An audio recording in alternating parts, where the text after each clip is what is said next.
हाँ जी, बताइए। हरे कृष्ण प्रभु जी। प्रभु जी, जो देवी देवताओं को पूजते हैं, उनको भगवत धाम कैसे प्राप्त होगा? हरे कृष्ण। श्रीमद् भगवत गीता में भगवान ने स्पष्ट किया है, आगे आएगा हम इसको भी करेंगे। अभी तो हम तीसरे अध्याय पे ही है ना, आगे के अध्यायों में ये बात आएगी। भगवान कहते हैं जो जीव जिसकी पूजा करता है उसी के पास वो जाएगा।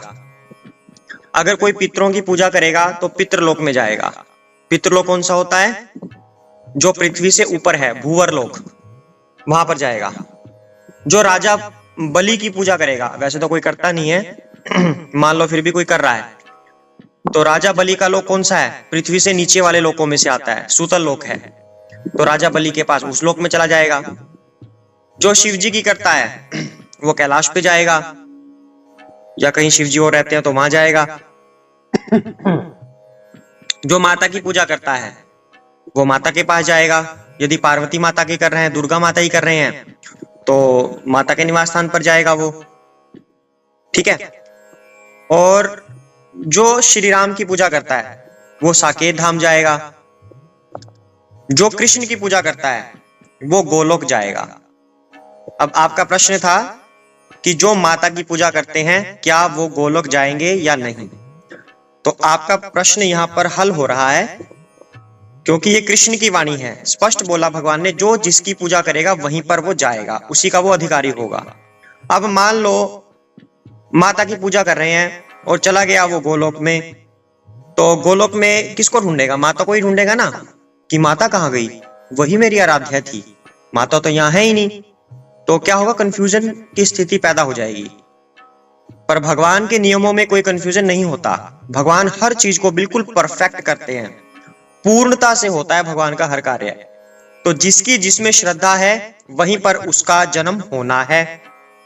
अब मनुष्यों में ही लगा लो, किसी व्यक्ति को ऐसा पसंद है कि मुझे मसल्स दिखाने हैं अपने, 1 मिनट लगाई शर्ट उतारने में और देखो जी मेरी मसल देखो, मेरे 6 पैक देखो। या फिर अगर लेडीज में देखें, किसी को छोटे कपड़े पहनने की आदत है कि हाँ मॉडल लगूंगी।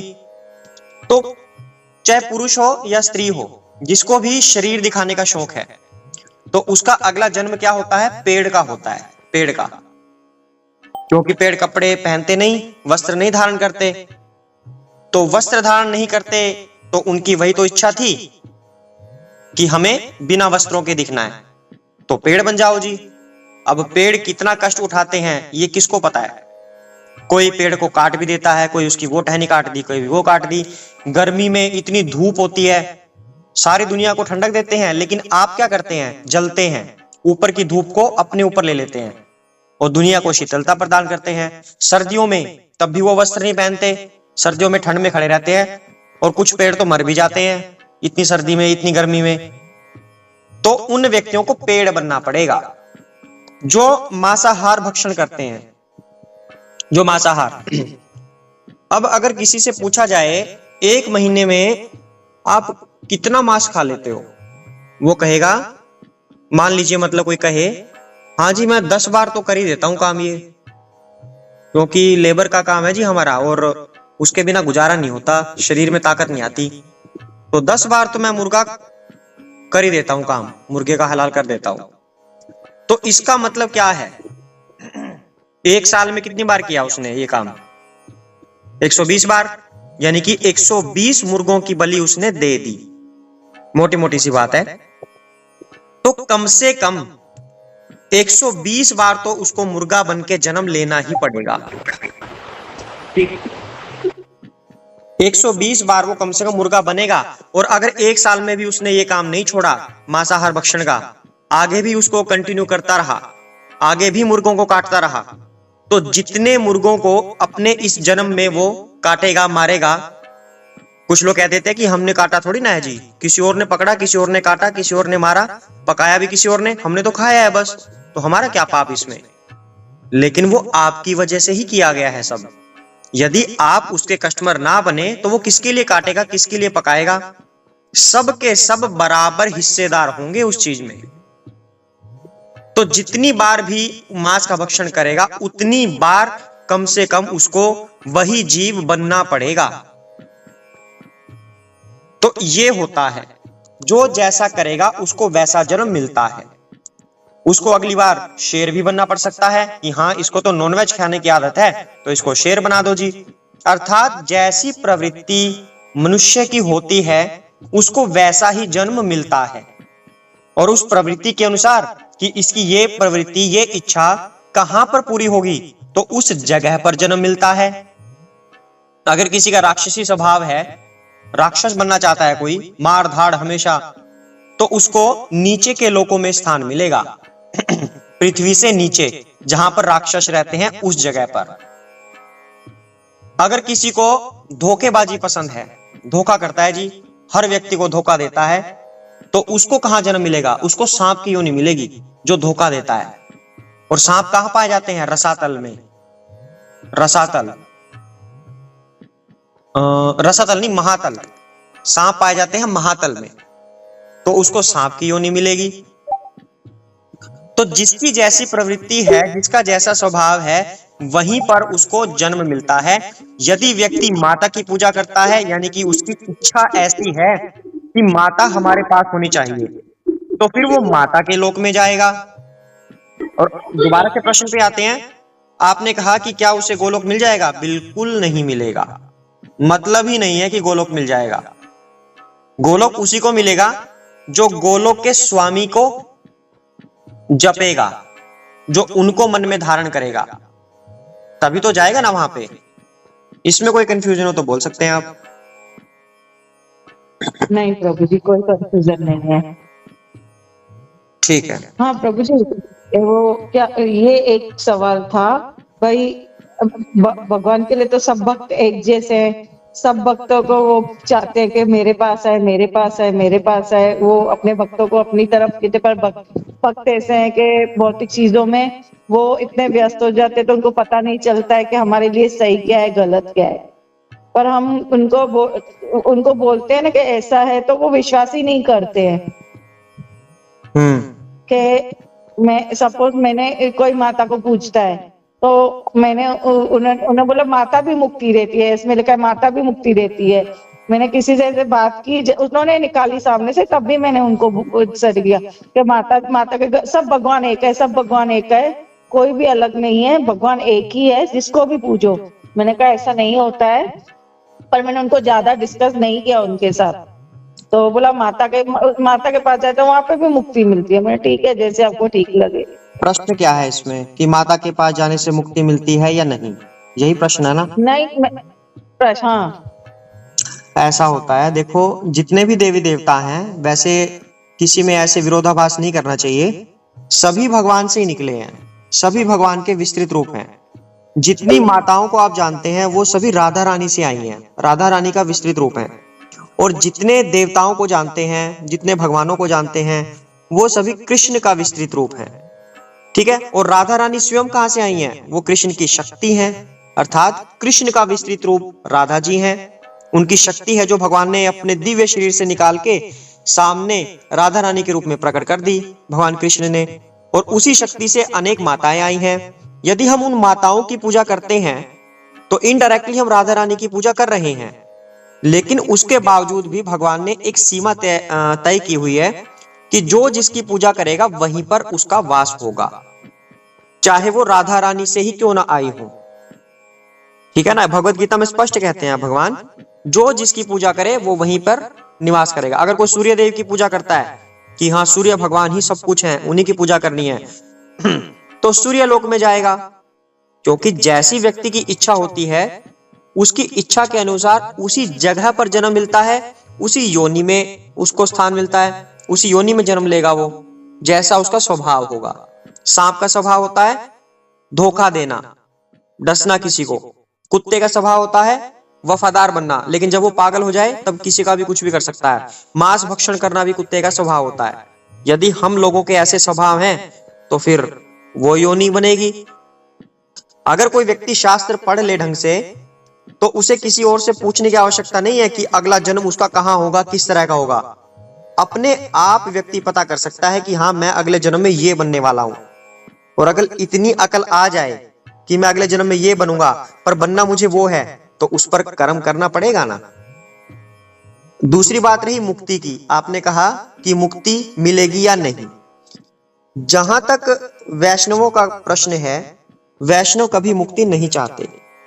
मुक्ति का मतलब होता है केवल इस भौतिक जगत से हमें छुटकारा मिल जाए, हमें बार बार जन्म मृत्यु ना लेना पड़े। मुक्ति का केवल इतना मतलब होता है। उसके बाद जाएंगे कहां ये किसी को नहीं पता। केवल इतना इतनी इच्छा अभी रख रहे हैं कि हम यहां से मुक्त हो जाएं बस। लेकिन इसका उत्तर असल में है क्या? मुक्ति के बाद हम वहां जाएंगे जहां कुछ है ही नहीं, जहां पर केवल एक प्रकाश होता है, भगवान के दिव्य शरीर से निकलने वाला प्रकाश। ना वहां पर दुख है, ना वहां पर सुख है, ना वहां पर आनंद है, ना कोई मौज मस्ती है, ना कोई चेतना है। बस चुपचाप ऐसे ही पड़े हैं, प्रकाश का एक हिस्सा बन के, प्रकाश का एक कण बन के हम ऐसे पड़े हैं। ये मुक्ति का मतलब होता है। लेकिन वैष्णव ये नहीं चाहते कि जहां आनंद ना आए हम वहां जाएं। वैष्णव चाहते हैं कि भगवान के पास जाकर क्रीड़ा करें, हम उनके साथ खेले कूदें, आनंद का आदान प्रदान हो, बोर ना हो हम। मुक्ति प्राप्त करके तो बोर हो जाएंगे, लेकिन एक आनंद भी होता है कुछ। अगर आनंद हम लेंगे तो कभी बोर होंगे ही नहीं, हमेशा मजा ही आता रहेगा, सच्चिदानंदमय स्वरूप हो जाएंगे, हर समय हमें खुशी खुशी होगी। पूर्ण सच्चिदानंद स्वरूप कौन है? भगवान कृष्ण है। श्री राम के लिए भी ऐसा बोला जाता है कि वो भी सच्चिदानंदमय स्वरूप है। पर जब गोलोक धाम में कोई जाता है तो वो भगवान जैसा ही बन जाता है। भगवान तो नहीं बनेगा, पर उनके जैसा बन जाता है, एक छोटा सच्चिदानंदमय रूप। तो इसलिए जो जिसकी पूजा करेगा वो वहीं पर जाएगा। और वैष्णव हमेशा गोलोक जाना चाहते हैं ताकि भगवान के पास रहकर उनकी सेवा करे, आदान प्रदान का आनंद ले। अब वृंदावन की कितनी लीलाएं आपने सुनी हैं। जो ग्वाल थे उनके साथ भगवान कैसे खेलते थे, नदियों के पास, पहाड़ों के पास खेलते कूदते रहते थे। कभी किसी की मटकी फोड़ दी, कभी कुछ कर दिया। आनंदमयी स्वभाव, सबका आनंदमयी स्वभाव, तो उसमें आनंद आता है। और हमारा जीवन कैसा है? हम तो 2-3 साल के हुए, चलो जी स्कूल में डाल दो, एबीसी सीखो, मैथमेटिक्स सीखो, ठीक है, और बड़ा होके क्या बनेगा? हाँ जी मुझे तो इंस्पेक्टर बनना है। तो ठीक है, अभी कोचिंग दिलवाओ इसको, इंस्पेक्टर बनाना है इसको। जहां पे 10th हुई उसकी, डाल दिया कोचिंग में जी। तो सारा जीवन उसी में दिमाग खपाई होती रहेगी। फिर इंस्पेक्टर बन के क्या करेगा? अब ये गारंटी नहीं है कि वो ईमानदार बनेगा या कुछ और बनेगा, उसकी भी गारंटी नहीं है। या किसी को डॉक्टर बनना है तो ठीक है जी मेडिकल की तैयारी कराओ। सारा जीवन इसी खच्चरबाजी में निकाल देता है इंसान, मनुष्य धरती पर जो रहता है। लेकिन मजबूरी भी है सबकी, क्योंकि भगवान ने ऐसा ही माहौल यहां पर बनाया है, पापी पेट का सवाल, तो सबको ऐसा करना पड़ता है। ये नहीं कि इसमें कोई दोष है कि लोगों को ऐसा नहीं करना चाहिए, करना पड़ता भी है क्योंकि यही नियम है इस धरती का। लेकिन भगवान के पास जाकर ऐसा सब कुछ नहीं होता कि हमें ये सब करना पड़ेगा। वहां तो केवल आनंद होता है, केवल और केवल आनंद। इसलिए वैष्णव गोलोक ही जाना चाहते हैं, मुक्ति की तरफ नहीं जाना चाहते। हाँ, ऐसा संभव है अगर कोई किसी देवी देवता की पूजा करता है तो वो देवी देवता भगवान से उसकी सिफारिश कर सकते हैं कि हे प्रभु ये मेरा भक्त है, इसकी रक्षा कीजिए। पर गोलोक वो भी नहीं भेज सकते उसको, क्योंकि जब स्वयं देवी देवता गोलोक नहीं जा सकते, समझ रहे हैं ना बात, जब उनको आज्ञा नहीं है देवी देवताओं को गोलोक में जाने की, तो वो किसी और को कैसे भेजेंगे? पर इतना हो जाता है कि वो उनकी सिफारिश कर सकते हैं थोड़ी सी। एक राक्षस था जिसने भगवान से युद्ध करना चाहा, ठीक है, वो युद्ध में भगवान से हार रहा था, लेकिन देवी की पूजा करता था। तो देवी ने आके उसको रोका कि तुम ऐसा मत करो, प्रणाम करो, ये भगवान है। तो फिर भगवान का क्रोध शांत नहीं हुआ था, भगवान को क्रोध दिखाना था, वैसे क्रोध आता नहीं भगवान को। तो वो माता ने बोला हे प्रभु ये मेरा भक्त है, इसे क्षमा कर दीजिए। तो फिर भगवान ने उनकी बात मान ली। यहां तक तो हो सकता है, इसमें कोई दिक्कत नहीं है। जो जिसका भक्त है वो भगवान से सिफारिश कर देगा कि प्रभु माफ कर दो इसे। लेकिन गोलोक जाने वाला सिस्टम ये नहीं हो सकता, क्योंकि देवी देवता भी गोलोक तभी जा सकते हैं जब उनकी भक्ति में इतना रत हो जाए, पर देवी देवता के लेवल पर भक्ति में रत होना पॉसिबल नहीं है, क्योंकि उनको तो भगवान ने और बहुत कार्य दे रखे हैं। मनुष्यों को आप फल प्रदान करो, ये करो, वो करो, बहुत सारे कार्य हैं उनके पास। या फिर कुछ देवी देवता भोगों में लगे रहते हैं, इंद्र की तरह, जैसे इंद्र जैसे देवता हैं, तो उनके पास ऐसा अवसर नहीं है कि वो भक्ति कर सके, इसलिए वो कभी गोलोक नहीं जा सकते।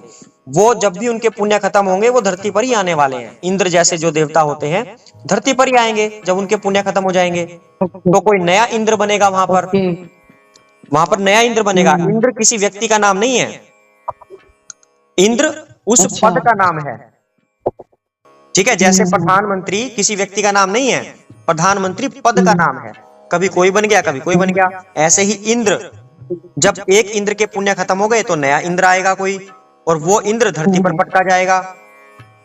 अच्छा, है ना। तो देवी तभी कहा जाता है गोलोक जाने की सीढ़ी धरती से होकर ही गुजरती है, किसी दूसरे और लोक से व्यक्ति डायरेक्ट गोलोक नहीं जा सकता। तो हमारे पास ऐसा अवसर है कि हम इस मौके को भुनाएं कि हम धरती पर हैं और यहीं से गोलोक जाने का रास्ता होता है, तो अभी हम भक्ति में लग जाएं ताकि गोलोक जा सके। हरे कृष्ण। हरे कृष्ण। थैंक यू प्रभु जी।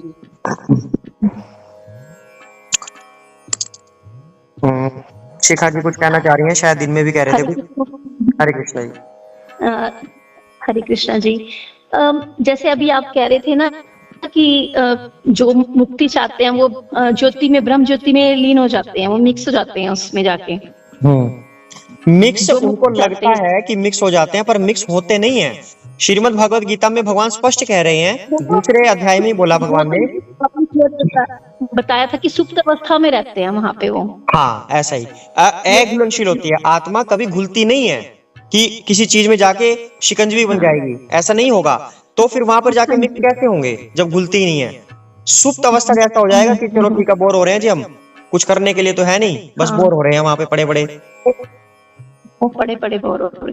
तो जैसे ये है कि इसको हम ब्रह्म, जब ज्योति में किसी को भी कह देते हैं कि ज्योति में वो विलीन हो रहा है, कहने में तो यही आ जाता है, इसे हम सायुज्य मुक्ति कहते हैं। ठीक है। तो जो निराकार, जो साकार रूप को मानते हैं, उनको तो जो चार मोक्ष हैं हमारे, सालोक्य, सारिष्टि, सामुक्य, वो आई थिंक जो साकार रूप वाले हैं वो तो, उनको तो सायुज्य मुक्ति मिलती ही नहीं, फिर उनको तो फिर ये चार तरह की जो बाकी शेष मुक्तियां इनमें मोक्ष है, इनमें जाते हैं वो, है ना। जो वैष्णव होगा वो कभी इन मुक्तियों पर जाता नहीं है, वो उसको एक ही चीज चाहिए, कृष्ण का संग, कृष्ण के पास हम होने चाहिए, उनको कोई मुक्ति नहीं चाहिए। हरे कृष्णा। सॉरी माइक ऑफ था मेरा। जो वैष्णव होते हैं उनको किसी मुक्ति से कोई मतलब नहीं, उनको एक ही चीज चाहिए कि हम केवल कृष्ण के पास जाएं, दूसरी कोई मुक्ति नहीं। आपने सॉन्ग भी सुना होगा, श्री कृष्ण सीरियल आता है ना टीवी में, कि तू मिल जाए तो मोक्ष नहीं चाहिए, है ना। गोपियों ने एक गीत गाया था। तो वो केवल और केवल भगवान के पास जाना चाहते हैं, किसी प्रकार का मोक्ष वैष्णवों को नहीं चाहिए, चाहे कैसा भी मोक्ष हो, केवल उन्हें गोलोक जाना है। हरे कृष्ण। तो जो निराकार ब्रह्म की जिसकी हम बात करते हैं, तो उनका भी भगवान से, श्री कृष्ण से उनका संबंध है। संबंध तो सभी का है, जो है हर जीव का भगवान कृष्ण से संबंध है, लेकिन जीव मानता नहीं इस बात को। क्या संबंध होता है भगवान का, से क्या संबंध होता है जो निराकार, हाँ जी, जो निराकार ब्रह्म है, जो निराकार को मानते हैं, निराकार ब्रह्म कहते हैं कि हमने तो ब्रह्म, जो कहते हैं, जैसे मेरी फ्रेंड है वो इसमें है ब्रह्म कुमारी में, ठीक है, वो कहते हैं कि हम उसमें वो हो जाएंगे। तो उनका श्री कृष्ण से क्या संबंध रहता है, उनका क्या संबंध रहेगा फिर आगे, मतलब आगे क्या है उनका, आगे अभी भी मतलब, और जैसे वो कह देते हैं, वही प्रश्न मेरा यही है कि जो निराकार ब्रह्म है उनका श्री कृष्ण से क्या डायरेक्टली इनडायरेक्टली क्या संबंध रहेगा, क्योंकि जैसे वो कह देते हैं कि हम तो ब्रह्म ज्योति में लीन हो जाएंगे। देखो आपको ना मैं मुक्ति के प्रकार बता देता हूँ पहले, ठीक है। मुक्ति का एक प्रकार होता है सारूप्य मुक्ति, इसमें कहते हैं भक्त को भगवान के समान ही स्वरूप प्राप्त होता है, जैसे 4 भुजाएं, शंख, चक्र, गदा, पद्म धारण करना। जैसे वैकुंठ में पहुंचने पर भक्त विष्णु के समान दिव्य स्वरूप धारण कर सकता है। वैकुंठ में पहुंचने पर उदाहरण दे रहे हैं ये। लेकिन भगवान और जीव में फिर भी भेद बना रहेगा। जीव भगवान नहीं बनता, केवल उनका स्वरूप उनको मिल जाता है सारूप्य मुक्ति में। एक होती है सालोक्य मुक्ति, जिसमें जीव को भगवान के धाम में निवास करने का अवसर मिलता है। ठीक है जी, भगवान के साथ एक ही लोक में रहकर सेवा करना, वैसा सुख उसको मिलता है जैसा हम चाह रहे हैं। गोलोक में जाना, वैकुंठ लोक में जाना, सालोक्य मुक्ति में आ रहा है वो। एक होती है सामीप्य मुक्ति, इसमें भक्त भगवान के अत्यंत समीप रहकर उनकी सेवा करता है, जो भगवान के पार्षद, जो हमेशा उनके पास रहते हैं, उनके जैसे ऐसी ऐसी सेवा करता है। सारष्टी मुक्ति, ठीक है, इसमें भक्त को भगवान के समान ऐश्वर्य प्राप्त होता है। वह दिव्य वैभव और आनंद का अनुभव करता है, लेकिन भगवान के अधीन रहकर। जो ये मुक्तियां बताई जा रही है ना, ये भगवान से ही संबंधित है, इसमें निराकार वाला सिस्टम नहीं आ रहा। सायुज्य मुक्ति, ठीक है, इसमें जीव भगवान के ब्रह्म ज्योति में लीन हो जाता है। ठीक है, जो ब्रह्म ज्योति वाली बात है वो सायुज्य मुक्ति है। यह अद्वैतवादी साधकों का लक्ष्य है, लेकिन गौड़ीय वैष्णव इसे वांछनीय नहीं मानते, क्योंकि इसमें भगवान के साथ प्रेम पूर्ण सेवा का अवसर नहीं है। ठीक है, गौड़ीय वैष्णव साधक मोक्ष को अंतिम लक्ष्य कभी नहीं मानते। गौड़ीय वैष्णव का हमेशा एक ही लक्ष्य होता है, भगवत प्रेम। इससे भी ऊपर अब 5 तरह की मुक्तियां यहाँ पर बताई गई हैं। ठीक है, 5 तरह की मुक्तियां, जिसमें सायुज्य मुक्ति से तो हमारा कोई लेना देना है ही नहीं, जो 5वीं है, जिसमें ब्रह्म ज्योति में लीन बोला जाता है, उससे तो हमारा मतलब नहीं है। जो पहली 4 थी, सालोक्य, सारूप्य, सामीप्य और सारष्टी, ये भी गौड़ीय वैष्णवों के लिए थोड़ी बहुत ठीक है, क्योंकि जैसे ही हमने इनकी परिभाषा सुनी अभी, ऐसे लगा कि हाँ हाँ हमें तो ये वाली चाहिए। भगवान के पास या तो पार्षद बन जाएं, या हमें कुछ ऐश्वर्य मिल जाए भगवान से, उनके पास पास रहें, ये वाली ठीक सी लग रही है हमें, ये हमारे लिए है। पर ये भी गौड़ीय वैष्णव इसको भी तुच्छ मान रहे हैं। ये मुख्य नहीं है। मुख्य क्या है? केवल और केवल भगवान के समीप रहकर उनकी सेवा करना, उनका दास बनके, ये मेन लक्ष्य होता है। इसलिए तभी आपको बोला गया था कि गौड़ीय वैष्णव को मुक्ति से कोई मतलब ही नहीं है, चाहे किसी भी तरह की मुक्ति हो, उनसे कोई मतलब नहीं है। उनको तो केवल और केवल भगवान के पास रहना है। मुक्ति तो ऑटोमेटिकली आ जाएगी। मुक्ति का क्या मतलब है कि इस जन्म मृत्यु से छुटकारा पाना, इसे मुक्ति कहा जाता है मेन तौर पर तो। लेकिन छुटकारा पाने के बाद जाएंगे कहाँ, वो हमारे कर्मों पर निर्भर करेगा कि हम कहाँ जाएंगे, कौन से वाली मुक्ति के अंडर हम आने वाले हैं। यदि हम अपना लक्ष्य ये रखें कि हमें केवल भगवान से प्रेम करना है, जैसे गोपियां करती हैं, जैसे यशोदा माता करती हैं। अब गोपियां कोई ये नहीं है कि 15-20 साल की महिलाएं हैं, स्त्रियां हैं। गोपियां तो बड़ी औरतें भी हैं, बड़ी उम्र की भी हैं, और ज्यादातर बड़ी उम्र की ही हैं गोपियां। और कृष्ण बच्चे हैं, 5 साल के, 8 साल के, 10 साल के। तो उन गोपियों को उस कृष्ण से ऐसे बच्चे के रूप में प्रेम हो रहा है। बाकी कुछ राधा रानी की सखियां हैं, तो उनका माधुर्य भाव भी है, यानी कि सबकी एज अलग अलग है। तो इस तरह का हमें भगवान से प्रेम होना चाहिए। वैष्णव हमेशा भगवान से प्रेम मांगते हैं, चाहे किसी रूप में प्रेम हो, वो चाहे उनका दास बन के प्रेम हो, चाहे उनका प्रिय प्रियतम बन के, प्रियतमा बन के उनसे प्रेम हो, या उनको पुत्र बना के प्रेम हो, सखा बनाकर प्रेम हो, कैसे भी हो। वैष्णव का हमेशा उद्देश्य रहता है कि भगवान से प्रेम होना चाहिए हमारा। उसके अलावा उसे किसी मुक्ति से मतलब नहीं। हमें नहीं चाहिए कोई धन, वैभव, ऐश्वर्य। ऐश्वर्य पाकर क्या होगा, हम उसके भोग में लग जाएंगे, यानी कि दोबारा से स्वामित्व की भावना आ गई, तो सेवा की भावना तो उड़ गई। कृष्ण के पास जाकर भी यदि हमें ऐश्वर्य मिलने वाला है, तो भगवान की सेवा कहाँ की हमने। लेकिन वैष्णव को सेवा से मतलब है, ना कि ऐश्वर्य लेने से, जिसे सारष्टी मुक्ति बोलते हैं। ठीक है, हरे कृष्ण। ठीक है, सारिष्टी का है ना, आपने सारिष्टी कहा ना उसको लास्ट में। कारष्टि, जिसमें ऐश्वर्य मिलता है। जी जी ठीक है। हरे कृष्ण।